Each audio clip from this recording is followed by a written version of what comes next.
பாப்பா வந்து உருளைக்கிழங்கு பொடி மாஸ் செய்ய போகுதுங்க. நைட்டு பஸ்ஸில் போயிருங்க. அதனால் சின்ன வெங்காயம் கட் பண்ணுது. அது கத்தியில் தான் அதுக்கு வருமா, கத்தியில் வராதுங்க, அருவாமனை தான் எல்லாமே. நான் அந்த காலத்து ஆளுங்களா, வயசு வேறு 90 ஆச்சு எனக்கு.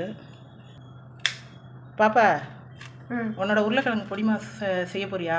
ஆமாம்மா. சரி, சூப்பராக செய்யணும். சரியா? ஓகே.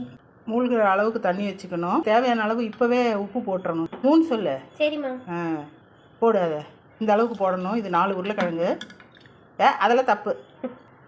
இப்போ இது வந்து 4 விசில் விட்டுக்கலாம். சரியா? மூடி வை.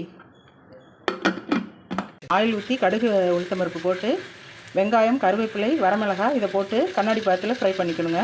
பாப்பாவுக்கு ஆஃபீஸ் ஒர்க் வந்துருச்சுங்க. வீட்டிலேயே ஆஃபீஸ் ஒர்க் பார்க்குது பாருங்கள். இந்த தேங்காய் இதில் போட்டுக்கலாம். அதனால் அது போயிடுச்சுங்க. தேங்காய் போட்டு லேசாக ஃப்ரை பண்ணிக்கணுங்க. அப்போ தான் கெட்டு போகாது. இது வேக வச்சு பொடிச்சு வச்ச உருளைக்கிழங்கு இதில் போட்டுக்கலாம்.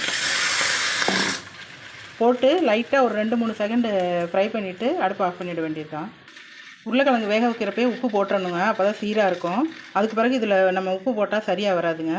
ரொம்ப நன்றிங்க இந்த வீடியோ பார்த்ததுக்கு. ரெடி ஆகிடுச்சு. சூப்பராக இருக்குது.